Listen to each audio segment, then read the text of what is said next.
अन्यत्र आप कहीं भी घूमो, संसार में चले जाओ, ये महात्मा गांधी वाला नोट दिखा दो, कुछ भी हो जाएगा। सब जगह चलता है भारत में। दूसरे देश में जाएंगे तो दूसरी मुद्रा हमें लेनी पड़ेगी, वहां का जो डॉलर होगा वो खरीदना पड़ेगा, फिर काम चलेगा। तो ये जो संसार है, इससे जब हम दूसरी जगह जाएंगे, यानी इस लोक से उस लोक में जाएंगे, तो फिर क्या करना पड़ेगा? वहाँ के लिए भी हमें रुपए रखने पड़ेंगे ताकि वहाँ रहें अच्छी तरह से, बढ़िया ठाट बाट हो, एक एसी वाला रूम मिल जाए हल्का सा, और सुंदर रूम मिल जाए, उसमें रहें, जीवन यापन अपना जहाँ भी रहें वहाँ स्वतंत्र रहें, यही तो सोचते हैं। तो वहाँ पर जाने के लिए हमें कौन से पैसे चाहिए? महात्मा गांधी वाले तो चल जाएंगे यहीं पे, वहाँ नहीं जाने वाले।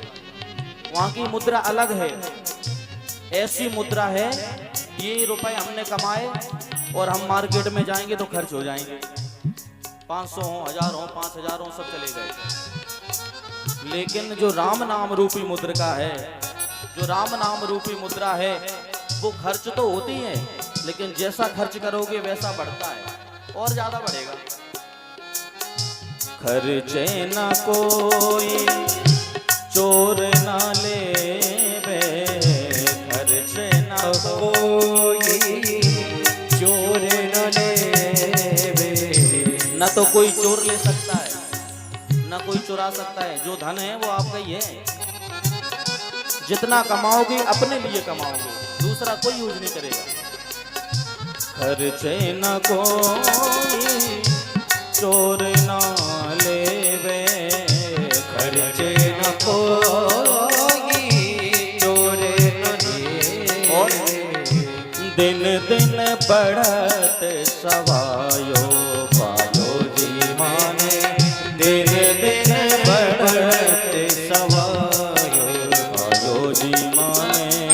राम रतन धन पायो पायो जी में, राम रतन धन पायो।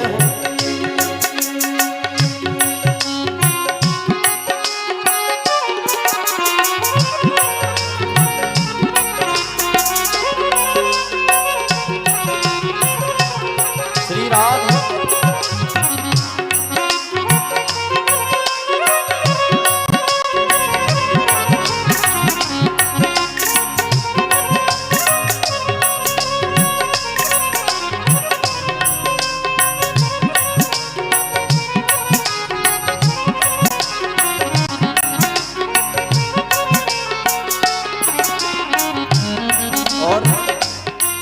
सबसे बड़ी विशेषता है उस धन की। एक और बड़ी बात है, जन्म जन्म से हमने जो धन इकट्ठा किया होगा वो हमारे साथ में नहीं जाएगा, लेकिन जो राम नाम रूपी हमने धन इकट्ठा किया होगा वो इस जन्म में तो क्या, अगले जन्म में भी काम आएगा। कहते हैं लोग, महाराज उस जन्म का पुण्य आपके आगे आड़ गया। हमें लगता है आपने इस जन्म में तो कुछ किया नहीं, लेकिन उस जन्म में जरूर किया होगा, जो ऐसा आप दुर्घटना हो गई और बच गए। यही बातें होती हैं। जन्म जन्म की पूंजी पाई, जन्म जन्म की पूंजी पाई, जन्म जन्म की पूंजी पाई, जन्म जन्म की पूंजी पाई, जन्म जन्म की पूंजी पाए, जन्म जन्म की पूंजी पाए, जन्म जन्म की पूंजी पाए, जन्म जन्म की पूंजी पाए, जन्म जन्म की पूंजी पाई, जन्म जन्म की पूंजी पाई। कृपा कर अपनायो पायो मैंने, कृपा कर अपनायो पायो मैंने।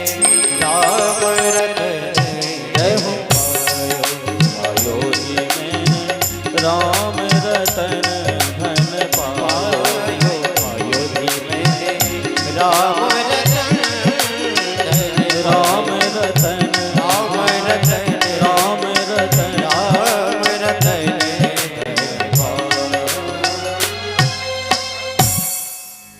तस्मात् भारत सर्वात्मा भगवान ईश्वरो हरि।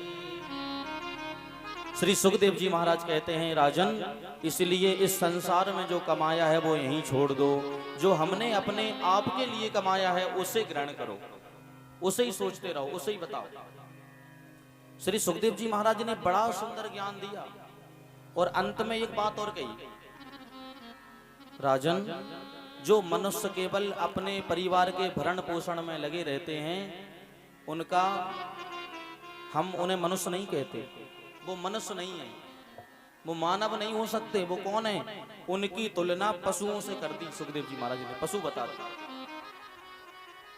श्री तुलसीदास जी महाराज ने भी कहा है, लोचन संत दरस नहीं कीना, आंखों से दर्शन नहीं हुआ संत का तो क्या है? तो जो आंखें हैं वो कैसी हैं? केवल मोर पंख के समान है। कानों से अगर हरि कथा नहीं सुनी तो वो कान क्या है? सांप के जो बिल होते हैं ना, बामी के बिल, समझ लो वो कान नहीं है, वो बिल है सांप वाले, हाँ उसमें वही बैठे। क्योंकि जब हरि भक्ति नहीं सुनी, हाथों से भगवान की पूजा नहीं की, इन पैरों से चल करके तीर्थ नहीं गए, इस मुख से भगवान का नाम नहीं गाया, तो ये शरीर ही बेकार है। फिर ये शरीर फिर मनुष्य का शरीर नहीं, ये पशु तुल्य हो गया। और वो भी पशु कौन? 4 पशुओं से तुलना की, 4 पशुओं से। हम नहीं कह रहे अपने मन से, भागवत में सुखदेव जी महाराज ने कहा 4 पशु कौन कौन हैं? सौबिटवरा होष्ट खरई संस्तुता पुरुषा पशु। कौन कौन? सौबिट, स्वान माने क्या होता है? स्वान माने होते हैं ग्राम सिंह यानी कुत्ता। वो जो कुत्ता है उससे तुलना करते हैं एक मनुष्य की। वो मनुष्य कैसा है? कहते हैं जो मनुष्य आए दिन जीवन में लड़ता झगड़ता रहता है, रात दिन कलह मचाए हुए है, एक दूसरे का देखते सुहा नहीं रहा, भाई भाई में विरोध, बाप बेटे में लड़ाई, रिश्तेदारी में झगड़ा, हमारी थोड़ी सी जमीन इन्होंने ज्यादा क्यों ले ली, हम नहीं दे सकते, हम लड़ेंगे या मार देंगे या मर जाएंगे पर इन्हें नहीं दे सकते। दिन रात लड़ते रहते हैं और उनके लिए जो छोटी सी चीज पर लड़ रहे हैं, रात दिन झगड़ा करते रहे, उनको देख करके कुत्ते बड़े प्रसन्न होते हैं, कहते हैं भैया ये हमारे खानदान के लग रहे हैं। क्यों? क्योंकि जैसे हम भौंकते रहते हैं दिन रात, आपस में लड़ते हैं, एक रोटी आप फेंक दो, 2 कुत्ते खड़े हों, फिर देख लो रोटी कोई नहीं खाएगा, बस केवल लड़ाई शुरू। और 2 लड़ते रहेंगे, तीसरा कुत्ता आएगा रोटी दबा के और भाग जाएगा।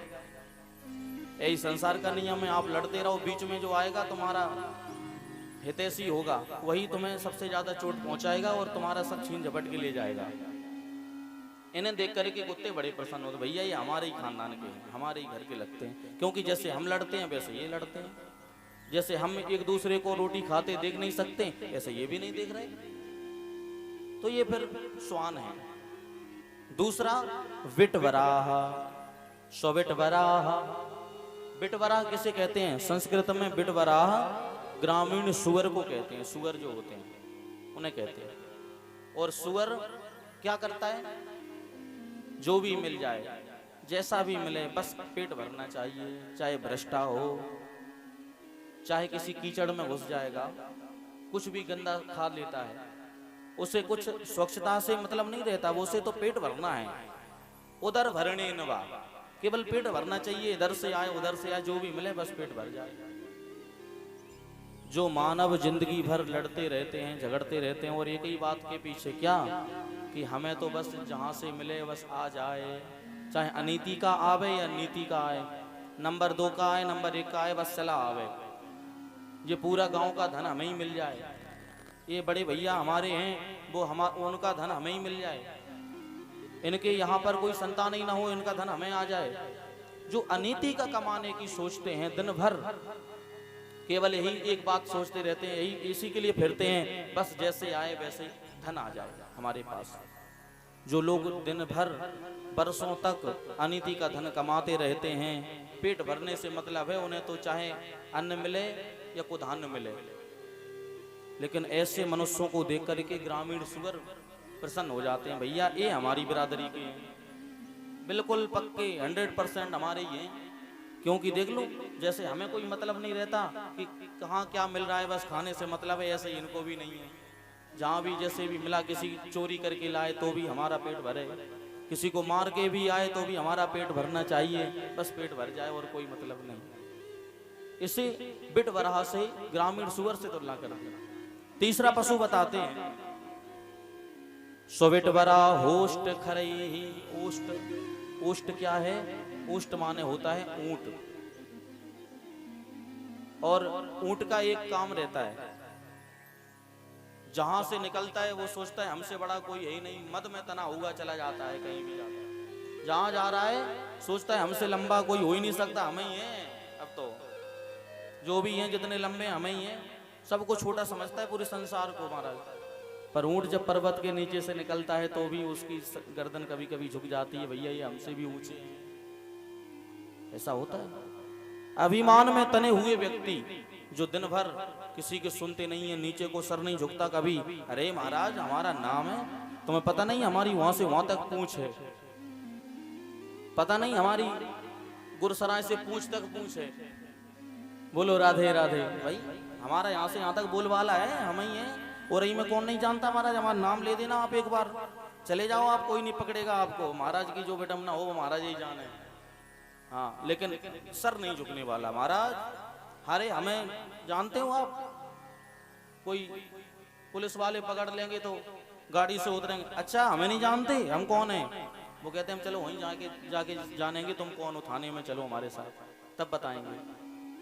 तो मद में तने हुए, सर उठाए हुए, अहंकार का सर तना हुआ है, अपने से छोटा सबको मानते हैं पर बड़ा किसी को नहीं मानते, और बड़े से छोटा होना नहीं चाहते कभी भी। ऐसे मनुष्यों को भगवान श्री सुखदेव जी महाराज ऊंट बताते हैं। कहते हैं ये ऊंट की बिरादरी के हैं, खानदान के पक्के, बड़े भैया मानो इन्हें, क्योंकि ऊंट तो कभी कभी झुक भी जाता है, ये तो झुकना ही नहीं चाहते। देखो कई ऐसे दुष्ट हुए हैं जिन्होंने कहा सर कट जाएगा लेकिन सर झुका नहीं सकते। अब बोलो इसमें कोई बड़ी बात है? सर कट जाए लेकिन सर नहीं झुका सकते। अरे सर झुका लोगे तो बच जाओगे। सर झुकाने वाला सदैव महान माना जाता है। एक बार समुद्र ने कहा नदियों से, नदियां बड़ी उफान पे रहती हैं चतुर्मास में, चौमासे में, तो नदियों से कहा एक काम करोगी देवी हमारा? नदियों को अभिमान था, अरे हम तो इतने बड़े वेग से आते हैं कि सारे वृक्षों को भी उखाड़ सकते हैं जड़ से, पर्वतों को भी, चट्टानों को हिला सकते हैं हम क्या नहीं कर सकते? पानी क्या नहीं कर सकता? अगर जल आ जाए, बाढ़ आ जाए तो सब बह जाता है महाराज। लेकिन नदियों से कहा देवी ये काम करोगी? समुद्र से कहा बताओ महाराज क्या करना है, हम सब कर लेंगे। तो बोले जाओ, जा करके हमें थोड़ी सी पूजा करनी है, दूर्वा ले आओ, दूबा। अरे महाराज अभी बस अभी लो। गंगा जैसी नदियां उछल उछल करके बाढ़ आने लगी, चलने लगी, बड़े बड़े वृक्ष तो उखड़ गए पर दूबा नहीं उखड़ी। क्यों नहीं उखड़ी? जा करके नदियां प्रणाम करके बोली महाराज क्षमा करना, दूबा नहीं ले आ पाए, बस आप कहो तो हम त्रिलोकी को उखाड़ करके दे सकते हैं, लेकिन दूबा को नहीं दे सकते। क्यों? क्योंकि दूबा इतनी छोटी है, इतनी सीलवान है कि जब भी हम आते हैं, हमारा बेग आता है तो वो अपने आप को झुका लेती है, और झुक जाती है तो हम ऊपर से निकल जाते हैं, वो उसे उखाड़ ही नहीं पाते। इसका मतलब क्या है? जो अपने आप को झुकाता है, जो अपने सर को झुकाए रहता है, उसका कोई कुछ नहीं बिगाड़ सकता। नदियां भी कुछ नहीं बिगाड़ सकती, संसारी तो कुछ बिगाड़ ही नहीं सकते। जो अपने आप को झुकाए रहता है, जो अकड़े रहते हैं, उनका क्या है? उन्हें तो कोई भी उखाड़ सकता है। सूखे एक पेड़ की तरह खड़े हैं, नवन होना चाहिए। यहाँ पर श्री सुखदेव जी महाराज ऊंट से उन लोगों की तुलना करते हैं जो अपने आप को किसी के सामने चलने नहीं देते। अब चौथा पशु है जिसको कहते हैं खरई। सोबिट बरा होस्ट खरई। खर, खर माने गधा, और गधा से तुलना कौन कौन है? श्री सुखदेव जी महाराज सीधा सीधा कहते हैं भैया जिन लोगों ने जिंदगी भर अपने घर का बोझा ढोया, पहले अपना बोझा ढोया, फिर माता पिता की सेवा की, माता पिता की सेवा करना हमारा धर्म है, करते रहो। लेकिन उसके बाद भी हमारे बच्चे हो गए, बच्चों की सेवा की, वो भी हमारा धर्म है। बच्चे थोड़े बड़े हो जाएं फिर भी भजन कर लो, फिर भी भजन नहीं किया, संसार में लगे रहे धन कमाने को, कोठी बनाने के लिए, और जिंदगी भर बोझा ढोते रहे बीवी बच्चों का। अंत समय आया तो वही बच्चे जब बड़े हो गए, उन्होंने धक्का मार के बाहर निकाल दिया, जाओ यहाँ से, क्योंकि कुछ करते हो नहीं, धरे धरे पड़े रहते हो, यहाँ खाते रहते हो, चलो यहाँ से जाओ। उन्होंने पूछा कि भैया हमें क्यों भगा रहे हो, तो वो एक ही बात कहते हैं, तुमने हमारे लिए किया ही क्या है, क्या किया है, इतना कुछ किया, छोटे से बड़े कर दिए, फिर कह रहे हैं कि तुमने किया ही क्या है। जो लोग जिंदगी भर अपने परिवार का बोझा ढोते ढोते अंत में वृद्ध हो जाते हैं, कुछ बनता नहीं है, और फिर भी वो नहीं सुधरते, ऐसे लोगों को श्री सुखदेव जी महाराज खर से तुलना करते हैं, गधे से तुलना करते हैं। कहते हैं गधा बड़ा प्रसन्न होता है इनको देख करके, देखो भैया ये बूढ़े बाबा ये हमारी बिल्कुल खानदान से ताल्लुक रखते हैं, क्योंकि जैसा हमारा काम है वैसा इनका भी काम है। गधा का काम क्या है सब लोग जानते हैं, कभी ईंटें भी ढोएगा, कभी कपड़े भी धो भी लाद देता है तो चला आता है, जिंदगी भर बोझ ही तो ढोता है, किसी की रिक्शा में है। और बुढ़ापा जब होता है तो उसको गोल्ड मेडल कभी नहीं मिलता, भैया तूने बड़ा मेहनत की है और बड़ी तुमने सेवा की है समाज की, चलो तुम्हें गोल्ड मेडल से हम आज सम्मानित करें। किसी ने दिया था गधे को गोल्ड मेडल? कभी नहीं मिला। अंत में जब कुछ बनता नहीं है तो वही धोबी डंडे मार के बाहर निकाल देता है, चल यहाँ से, अब तुम बूढ़ा हो गया, तुझ पे कुछ बनता नहीं है। ऐसे लोग जो जिंदगी भर करते रहे, बुढ़ापे में उनको घर से बाहर निकाल दिया, उनमें और गधे में कोई अंतर नहीं, वो बराबर हैं, एक दूसरे से उनकी तुलना की। तो भैया हमें ये ध्यान रखना है कि हम चारों में से कुछ ना बने, हम मनुष्य हैं तो मनुष्य थोड़े बहुत तो बने रहें। श्री सुखदेव जी महाराज कहते हैं